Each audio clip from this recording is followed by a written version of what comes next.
This isn't fiction.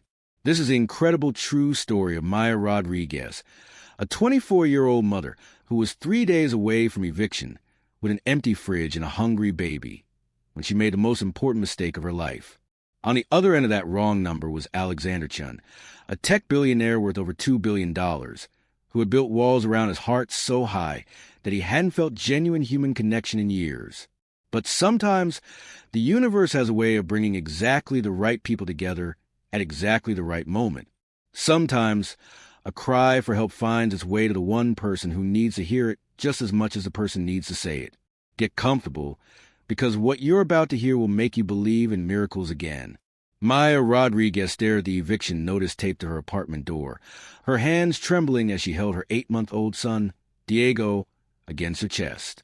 The baby's soft whimpers echoed in the narrow hallway of the rundown Chicago apartment building she called home for the past year. "Sure, mijo," she whispered, though her own voice was shaking. "Mama's going to figure this out." But how?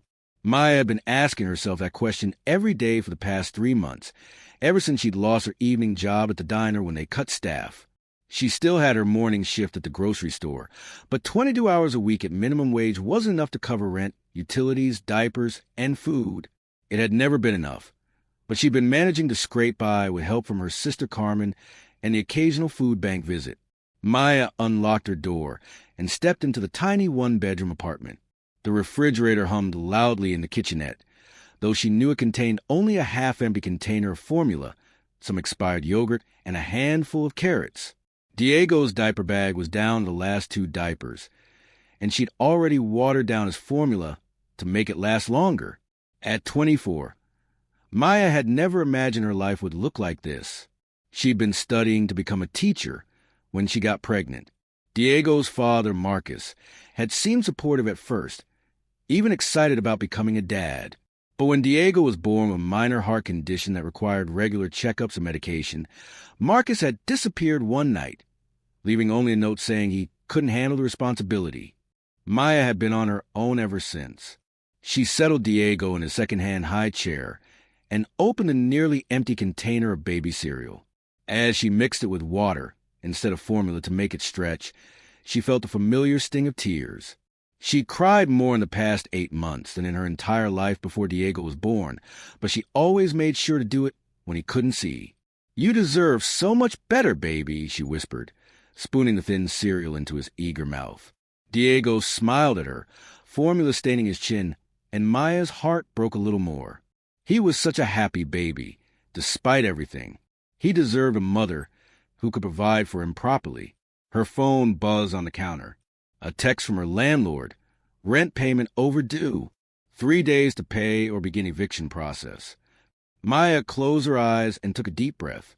She'd already borrowed money from Carmen twice this month, and she knew her sister was struggling too, working double shifts as a nurse while raising her own 2 kids. But Carmen was the only person Maya had left in the world. With Diego babbling happily in his chair, Maya picked up her phone and began typing a message to her sister. Her fingers were shaking so badly it was hard to hit the right keys. "Carmen, I'm so sorry to ask again, but I got the eviction notice today. I need $800 for rent or they're kicking us out. Diego's almost out of formula, and I don't get paid until Friday. I know you've already helped so much, but I have nowhere else to turn. I'm scared. Please, if you can help at all." She hit send before she could lose her nerve. 40 floors above the Chicago streets, Alexander Chen stood in his corner office, watching the city sprawl beneath him through floor-to-ceiling windows. At 35, he'd built Chun Technologies from a dorm room idea into a multi-billion-dollar empire, revolutionizing how people connected through technology. The irony wasn't lost on him that he'd created platforms bringing millions of people together while feeling more isolated than ever. His assistant, Jennifer, knocked on the glass door. "Mr. Chen, the board meeting's been moved to 4 o'clock. Also, your mother's Memorial Foundation called about the dinner next week." Alexander nodded without turning around. It had been 6 months since his mother's death from cancer, and he still felt the absence like a physical weight. She'd been the only person who truly knew him, the only one who could see past the billions and the business success to the lonely boy who'd grown up in her small apartment above their family's restaurant. "I'll review the foundation materials tonight," he said. Jennifer lingered in the doorway. "Sir, are you all right? You've been working 18-hour days again." "I'm fine," Alexander replied automatically. It was a standard response to everyone's concern, though he couldn't remember the last time he'd felt fine. Work was the only thing that made sense anymore, the only place where he felt in control. After Jennifer left, Alexander returned to his desk, where 3 monitors displayed stock reports, product development timelines, and communication from his various companies. His personal phone, which he kept on silent during work hours, lit up with a notification. Alexander rarely received personal texts. His social circle consisted mainly of other executives and investors, and most personal communication went through Jennifer. He picked up the phone, expecting to see a message from his lawyer or accountant. Instead, he found a message from an unknown number. "Carmen, I'm so sorry to ask again, but I got the eviction notice today. I need $800 for rent, or they're kicking us out. Diego's almost out of formula, and I don't get paid until Friday. I know you've already helped so much, but I have nowhere else to turn. I'm scared. Please, if you can help at all." Alexander stared at the message, reading it twice. Someone had clearly sent this to the wrong number, but something about the desperation in the words stopped him from simply deleting it. A mother begging for help to feed her baby and keep a roof over their heads. $800, an amount he spent on lunch without thinking about it. He set the phone down and tried to return to his work, but his eyes kept drifting back to the message. He thought about his own mother, who'd worked 3 jobs to keep them afloat when he was young. He remembered nights when she'd gone without dinner so he could eat, though she'd always insisted she wasn't hungry. 10 minutes passed, then 20. Finally, Alexander picked up the phone and typed a response. "I think you have a wrong number." Maya was feeding Diego his dinner when her phone buzzed. She grabbed it eagerly, hoping to see Carmen's response, but her heart sank when she read the message. "I think you have a wrong number." "Oh, God," Maya whispered, mortification washing over her. She'd been so upset, so desperate, that she must have mistyped Carmen's number. Some stranger had just read her most private, embarrassing moment. She quickly typed back, "I'm so sorry. I meant to text my sister. Please ignore that message." Alexander was in the middle of a conference call when his phone lit up again. He glanced at the response and felt something shift in his chest. The politeness, even in her embarrassment, the immediate apology. Most people would have been angry at him for pointing out their mistake. After his call ended, he found himself typing a response. "No need to apologize. I hope everything works out for you and Diego." Maya stared at her phone in surprise. This stranger had not only read her desperate message, but remembered her baby's name. She felt a warm flutter in her chest, the first positive emotion she'd felt in weeks.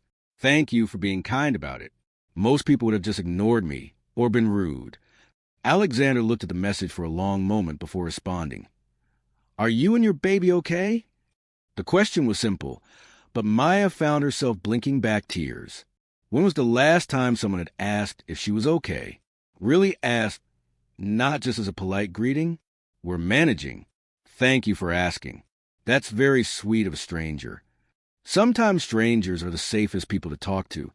Maya found herself smiling for the first time in days. That's true. We don't have to pretend everything's perfect with strangers. "Exactly.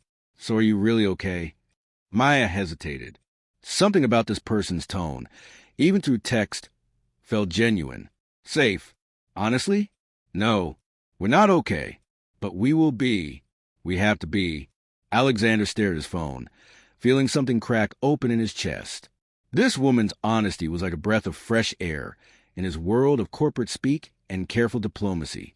"What happened, if you don't mind me asking?" And somehow, Maya found herself telling this stranger everything.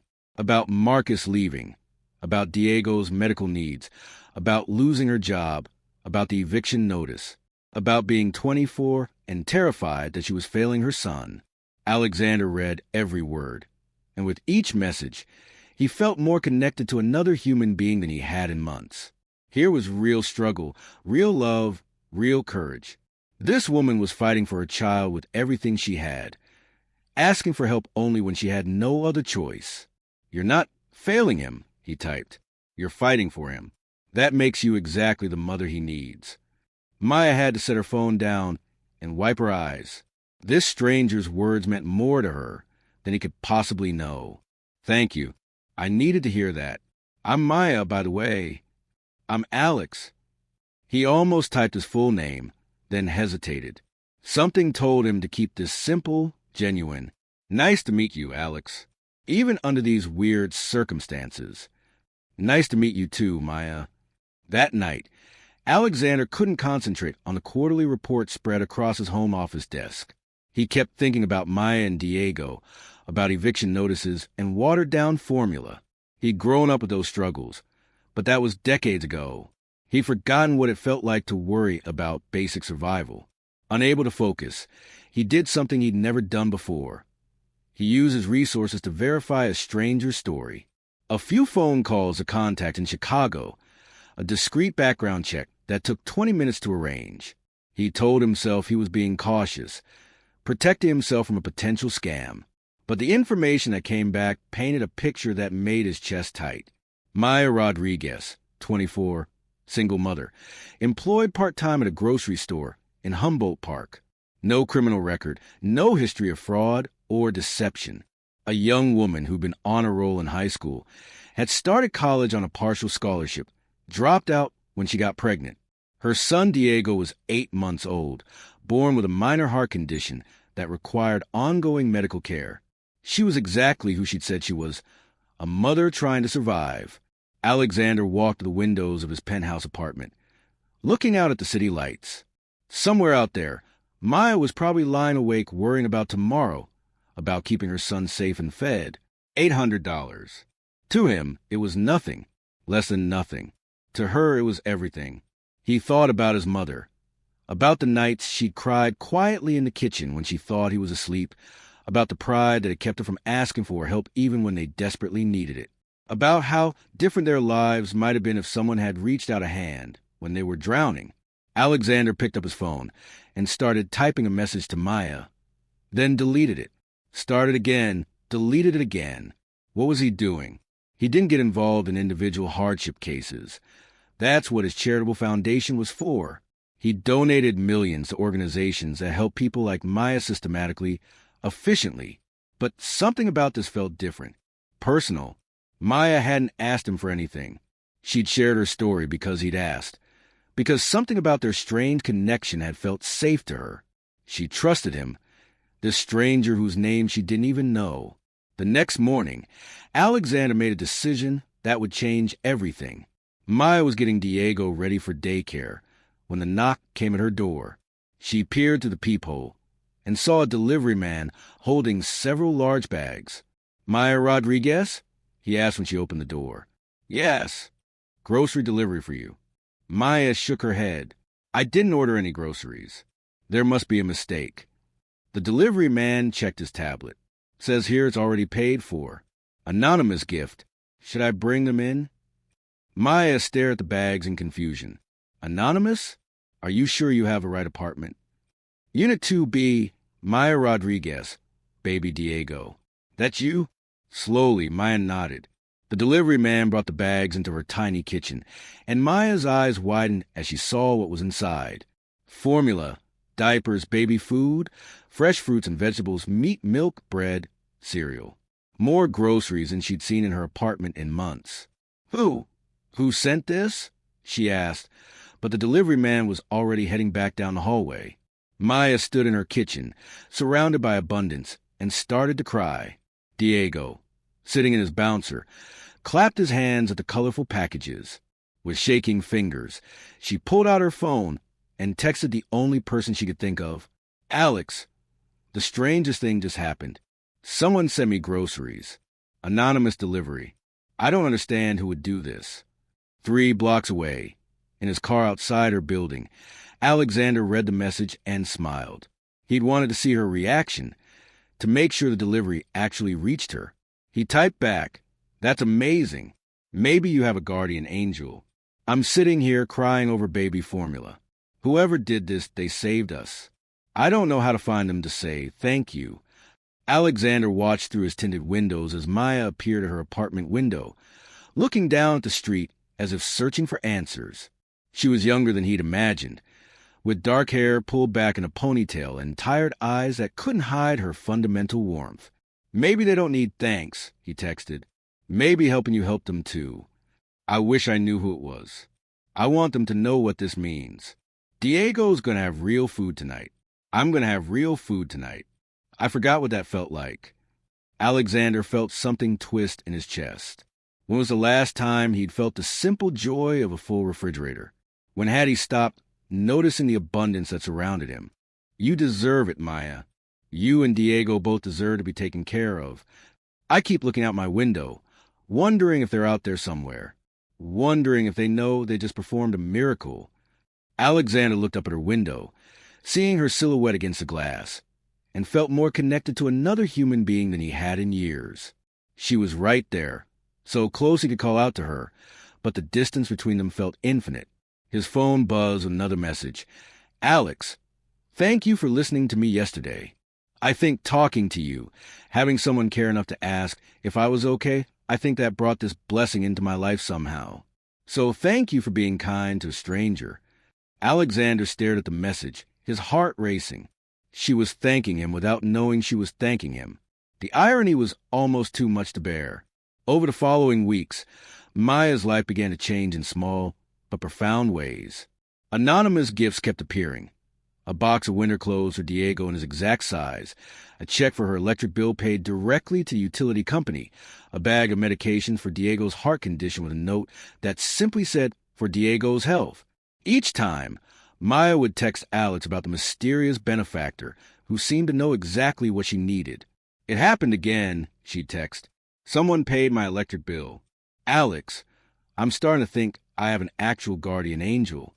Alexander, reading her messages from his office, would smile and type back, "Maybe you do. Maybe you're finally getting the help you deserve."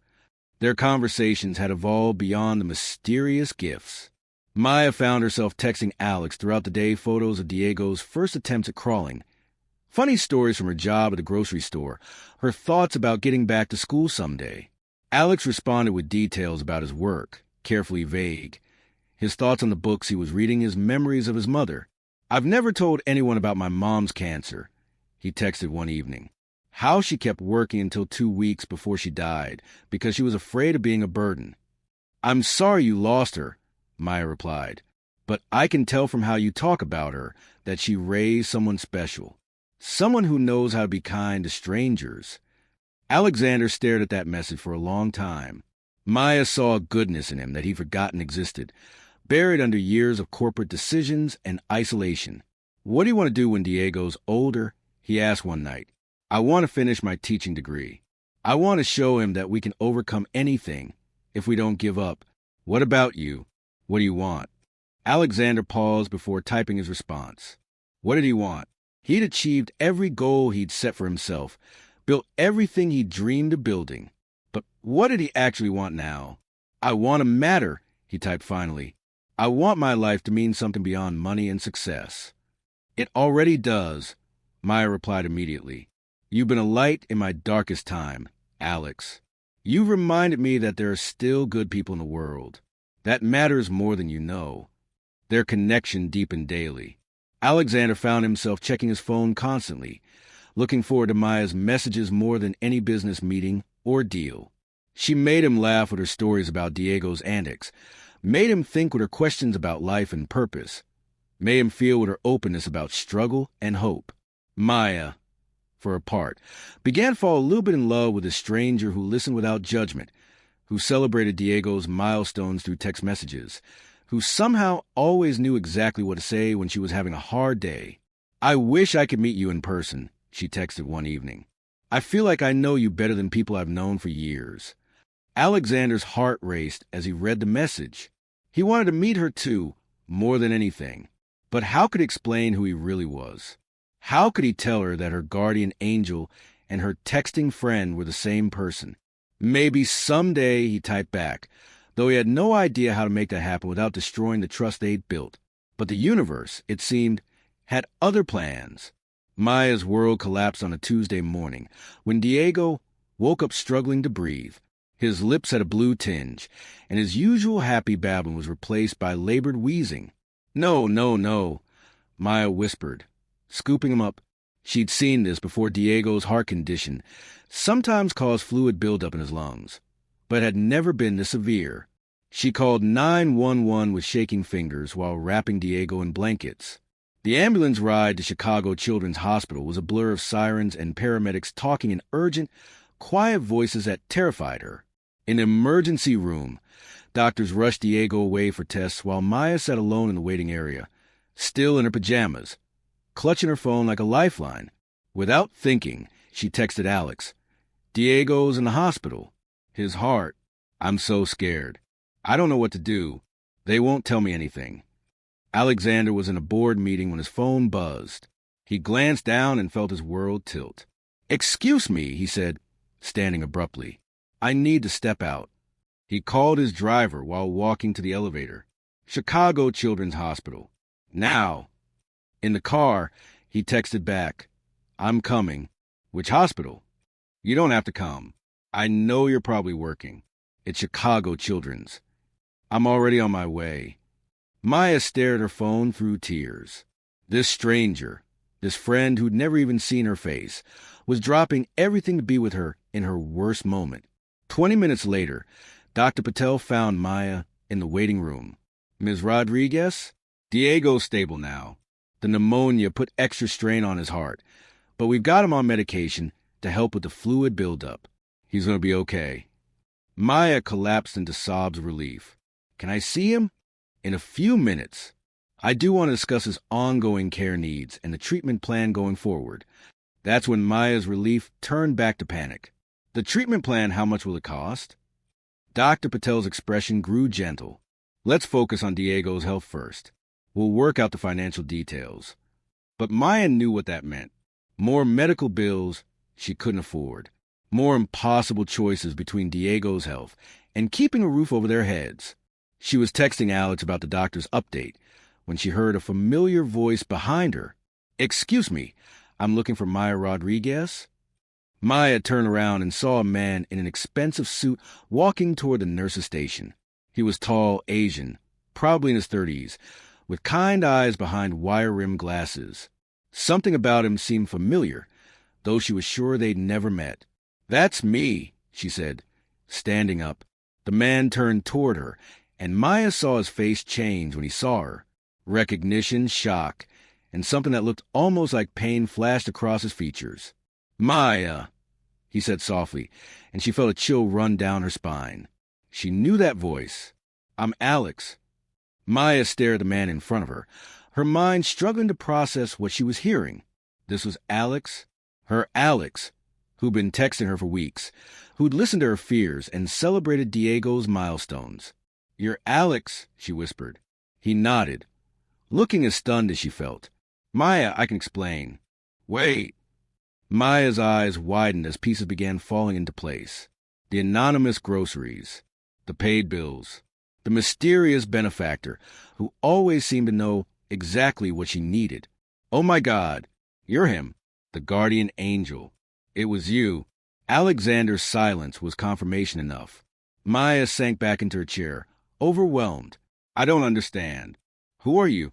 Why would you?" "My name is Alexander Chen," he said quietly, sitting in the chair next to her. "I own Chen Technologies." Maya's face went pale.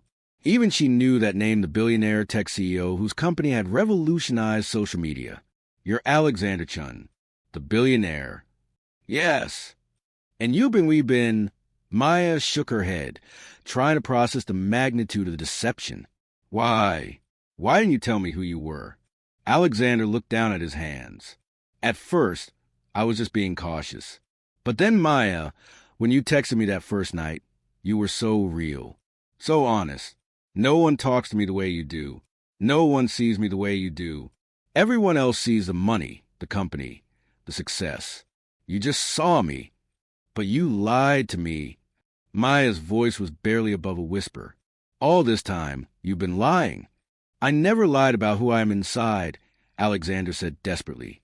Everything I told you about my thoughts, my feelings, my mother, that was all real. The only thing I hid was my name and my bank account. Maya stood up abruptly. Your bank account? Alexander, you have billions of dollars. Billions. And I've been telling you about my struggles to afford groceries, about being afraid of eviction. Do you have any idea how humiliating this feels? Maya, please. I thanked you for listening to me complain about being poor, while you were secretly the one helping me. I told you about my guardian angel, while you sat there pretending not to know who it was. Tears were streaming down her face now. I feel like such a fool.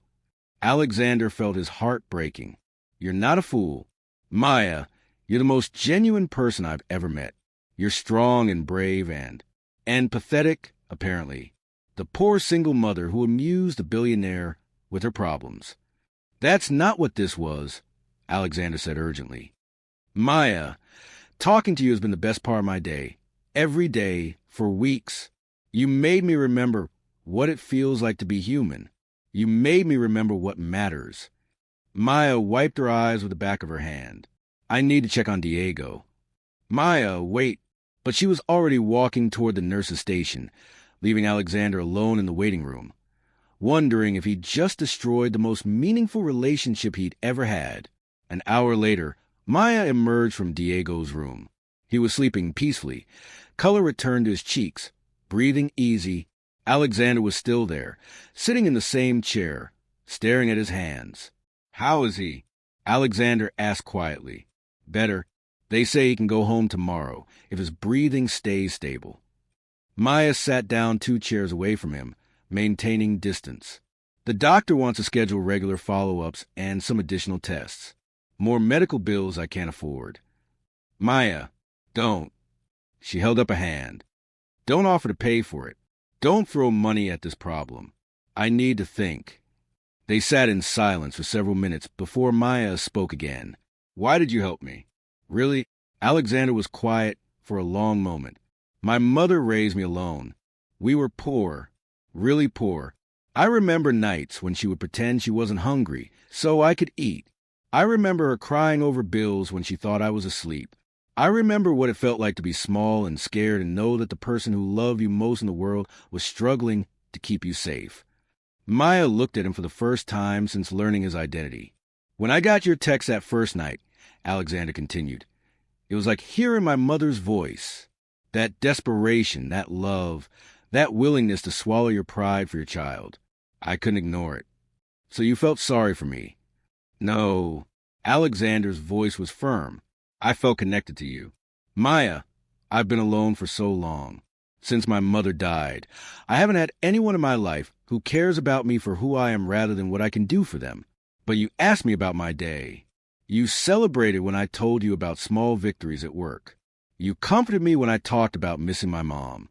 You made me feel like I mattered as a person. Maya was quiet, processing his words. I know I should have told you the truth, Alexander said. But I was terrified that if you knew who I really was, everything would change. You'd start seeing me differently. And I needed someone to see me as just Alex. Maya really looked at him, and saw something she recognized. Behind the expensive suit and the carefully controlled expression, she saw loneliness. The same bone-deep loneliness she'd been carrying since Marcus left. I don't know how to trust you now, she said quietly. But I don't know how to hate you either. 6 months later, Maya stood in the conference room of the Chen Foundation, looking out at the dozens of social workers, community organizers, and nonprofit leaders gathered for the monthly meeting. As the foundation's director of community outreach, she'd helped distribute over $3 million in direct aid to families in crisis across Chicago. The Single Mother Emergency Fund has helped 847 families avoid eviction this quarter, she reported to the group. And our partnership with Children's Hospital has covered medical expenses for 312 children who otherwise wouldn't have received treatment. After the meeting, Maya walked Alexander's office. The walls were covered with photos from Foundation events, families receiving keys to new homes, children at summer camps, mothers receiving job training certificates. In the center of it all was a photo of Maya and Diego at the Foundation's launch event, both of them laughing as Diego reached for balloons. Good meeting, Alexander said, looking up from his desk. Their relationship had evolved slowly over the months, built on new foundations of honesty and mutual respect. The romantic feelings were still there, carefully acknowledged but not rushed. Mrs. Patterson wants to nominate you for the humanitarian award again, Maya said, settling into the chair across from his desk. And I'm going to decline again. This isn't about awards for me. Maya smiled. That was the Alex she'd fallen in love with through text messages to man who cared more about impact than recognition. Diego's cardiology appointment went well, she said. Dr. Patel says his heart function has improved significantly. No more medications needed after this month. Alexander's face lit up. That's incredible news. He's gotten so strong. He asks about Uncle Alex every day. When are you coming to dinner this week? Uncle Alex had become a fixture in their lives, reading bedtime stories via video call when he traveled, teaching Diego to stack blocks during weekend visits, celebrating every milestone with the enthusiasm of family. How about tonight? Alexander asked. I can bring ingredients for that pasta dish Diego likes. Maya nodded, then hesitated. Alex, I need to tell you something. His expression grew serious. What is it? I've been thinking about us. About this. She gestured between them. I think I'm ready. Alexander's breath caught. They'd been dancing around their feelings for months, both afraid to risk the friendship and working relationship they'd built. Ready for what? To trust you completely. To see where this goes. Maya's voice was steady, but her hands were shaking slightly. I love you, Alex. Not Alexander Chen, the billionaire. Not my boss at the foundation. I love Alex, the man who texts me pictures of sunrises from his office window.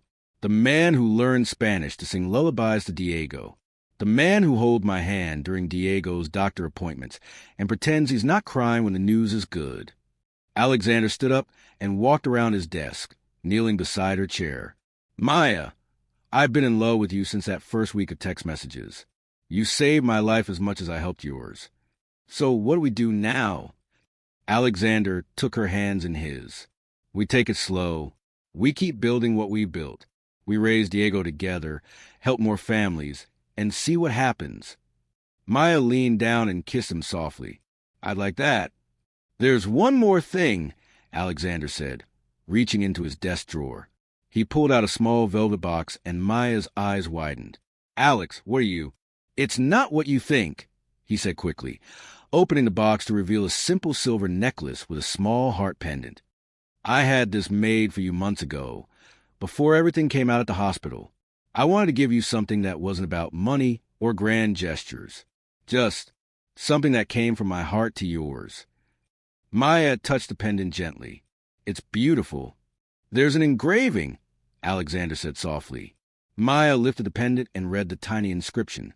For my guardian angel, her eyes filled with tears. Alex, you saved me, Maya. That first night when you texted the wrong number, you saved a man who was drowning in his own success and didn't even know it. You gave me purpose again. You gave me a family. Maya let him fasten the necklace around her neck, then pulled him up for another kiss. Through the office windows, the Chicago skyline stretched out before them, but all either of them could see was the future they were building together. As Maya drove home that evening, Diego babbling happily in his car seat, she reflected on the journey that had brought them here. A year ago, she'd been a desperate single mother facing eviction, typing a plea for help to the wrong number. Tonight, she was driving to her own apartment, the one Alexander had helped her buy, not as charity, but as her salary advance in the foundation with a man she loved coming over for dinner, and a son who would never know the kind of fear and hunger she'd once faced. But more than that, she was part of something bigger now. Every family the foundation helped, every crisis they averted, every child who got medical care they needed, it all traced back to that moment of divine mistake, that wrong number that had connected two lost souls who needed each other more than they knew. Alexander arrived at 7 with groceries and flowers, as he did every week.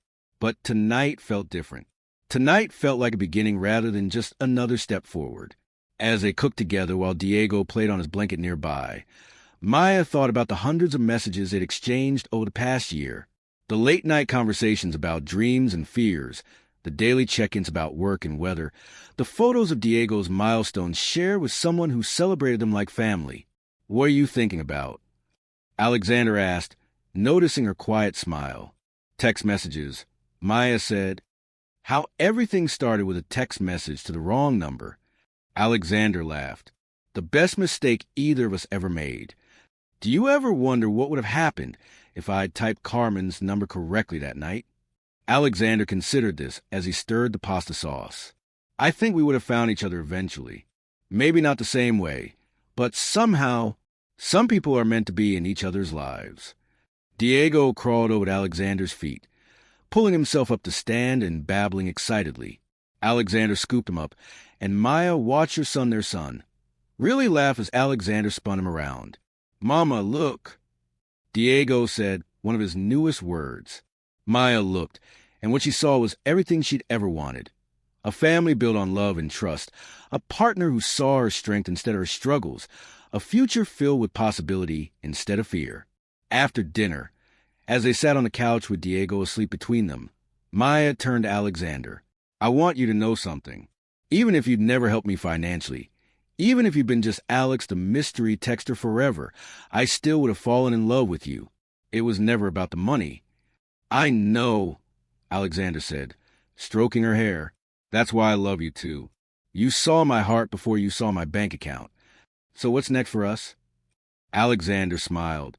"Next, we keep changing lives, starting with our own."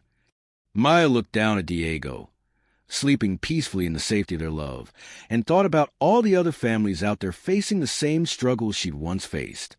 Tomorrow, she'd wake up and help more mothers avoid eviction, more children get medical care, more families stay together. But tonight, she was just going to hold her family close and be grateful for wrong numbers, second chances, and the way love can find you when you least expect it and need it most. 6 months later, when Alexander proposed for real on the anniversary of that first mistaken text, with Diego toddling around her feet, Maya's answer was the easiest yes she'd ever given. And that's the incredible true story of how one wrong number changed 2 lives forever. Maya and Alexander's foundation has now helped over 2,000 families across Chicago, providing everything from emergency rent assistance to medical care for children who otherwise couldn't afford it. But here's what I want you to remember from their story. Sometimes the people who seem to have it all are the loneliest ones in the room. Sometimes the people who seem to have nothing are the richest in spirit. And sometimes reaching out to a stranger, whether by accident or on purpose, can create connections that transform everything. Maya and Alexander's story reminds us that kindness doesn't have to be complicated. It can be as simple as responding with compassion to someone's cry for help, or as complex as building an entire foundation to serve others.